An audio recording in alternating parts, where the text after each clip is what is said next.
कभी कभी लगता है ना कि जिंदगी का एल्गोरिथम हमारे लिए सेट नहीं है। मेहनत हमारी पूरी, पर क्रेडिट कोई और ले जाता है। रात रात भर जागकर प्रोजेक्ट हम बनाए और प्रमोशन किसी और का हो जाता है। हमेशा सही रास्ते पर चलने की कोशिश करो तो जिंदगी ऐसे ऐसे ऐसे बाउंसर मारती है कि समझ ही नहीं आता क्यों। लगता है ना कि यार मेरे साथ हमेशा अनफेयर क्यों होता है। मेरी मेरी बारी में किस्मत का वाईफाई क्यों डिस्कनेक्ट हो जाता है। अगर आपको भी लगता है कि आप अपना 100% दे रहे हो, लेकिन लेकिन फिर भी जिंदगी आपको सिर्फ स्ट्रगल दे रही है, तो मेरे दोस्त, आप अकेले नहीं। आज मैं आपको एक ऐसे इंसान की कहानी सुनाता हूं जिसका हार्ड लक ऐसा था कि पैदा होते ही शुरू हो गया था। एक ऐसा इंसान जिसके साथ पूरी दुनिया ने और खुद किस्मत ने पल पल गेम खेला। आज हम बात करेंगे महाभारत के सबसे अंडररेटेड हीरो की, सूर्यपुत्र कर्ण की। सोचिए एक ऐसे बच्चे के बारे में जो जो पैदा तो वीआईपी खानदान में हुआ, राजा का बेटा था, लेकिन पैदा होते ही उसकी मां ने, जी उसकी खुद की मां ने उसे एक नदी में बहा दिया। उसकी क्या गलती थी? जीरो। लेकिन लेकिन जिंदगी का पहला अनफेयर तमाचा उसे पैदा होते ही पड़ गया था। एक सारथी ने उसे पाला। जब वो लड़का बड़ा हुआ तो उसने सोचा मुझे दुनिया का बेस्ट आर्चर या धनुर्धर बनना है। वो गया उस टाइम के बेस्ट कोच यानी कि गुरु द्रोणाचार्य के पास, लेकिन गुरु ने एडमिशन देने से मना कर दिया। क्यों? क्योंकि उस टाइम का सिस्टम ऐसा था। उन्होंने कहा, तुम क्षत्रिय नहीं हो, तुम सूत पुत्र हो, तुम्हें नहीं सिखा सकता। टैलेंट फूट फूट कर भरा था उसमें, लेकिन सिस्टम ने उसे रिजेक्ट कर दिया। लेकिन लेकिन कर्ण ने हार नहीं मानी। वो गया भगवान परशुराम के पास, अपनी मेहनत से सब कुछ सीखा। लेकिन किस्मत देखो, जब ट्रेनिंग पूरी हो गई तो गुरु को पता चला कि वो ब्राह्मण नहीं है। तो गुरु ने क्या किया?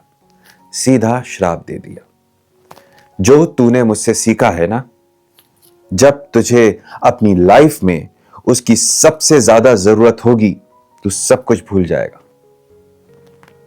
सोच रहे हो?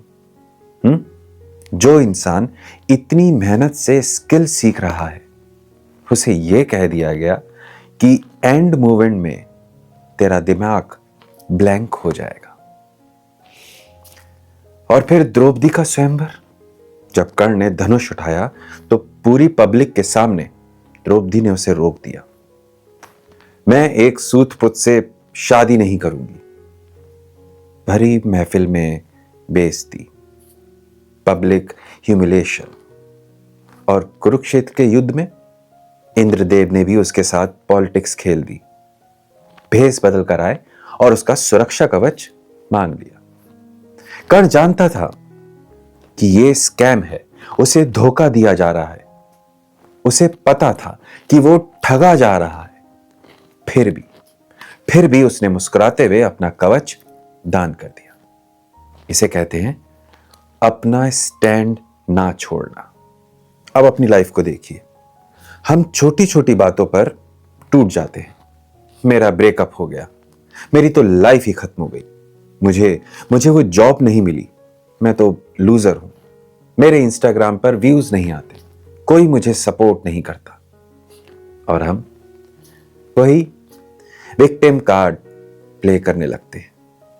भगवान को कोसते हैं, दुनिया को कोसते हैं कि सब मेरे खिलाफ है।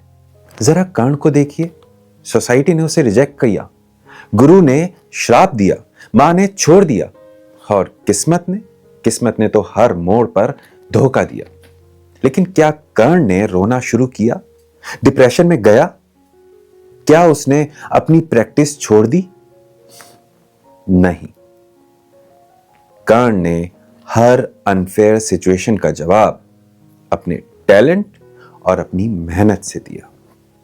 उसने समाज से वैलिडेशन नहीं मांगा, उसने खुद को इतना काबिल बना लिया कि आज हजारों साल बाद भी अर्जुन से पहले इस दुनिया में दानवीर कर्ण का नाम इज्जत से लिया जाता है। दुनिया उसे उसके टैग से नहीं, उसके टैलेंट और उसके करेक्टर से जानती है। दोस्त, यह रियलिटी चेक है कि जिंदगी फेयर नहीं होती। यह कोई बॉलीवुड मूवी नहीं है जहां एंड में सब कुछ अपने आप सेट हो जाएगा। आपके साथ पॉलिटिक्स होगी, लोग आपको नीचा दिखाएंगे, आपका हक मारेंगे, लेकिन उस वक्त आपके पास सिर्फ दो चॉइस होंगी। या तो बैठकर हालात पर रोना रोते रहिए, या फिर कर्ण की तरह अपना गेम इतना स्ट्रांग कर लीजिए कि ये दुनिया आपके सामने झुकने को मजबूर हो जाए। शिकायतें बंद करिए और अपने कर्म पर फोकस कीजिए। आपकी मेहनत आपका कवच है, इसे कोई नहीं छीन सकता। मिलते हैं अगले वीडियो में एक और अनकहे पन्ने के साथ। अगर इस कहानी ने आपके अंदर थोड़ी भी आग जलाई है ना, तो इस वीडियो को उस दोस्त को जरूर भेजना जिसे आज इस रियलिटी चेक की जरूरत है और जिंदगी के ऐसे ही बाउंसर्स का सामना करना सीखना है। तो फेसबुक पर मानववाणी और यूट्यूब पर जयवाणी इकोज ऑफ स्क्रिप्चर को सब्सक्राइब करना मत भूलिएगा। जय श्री कृष्ण।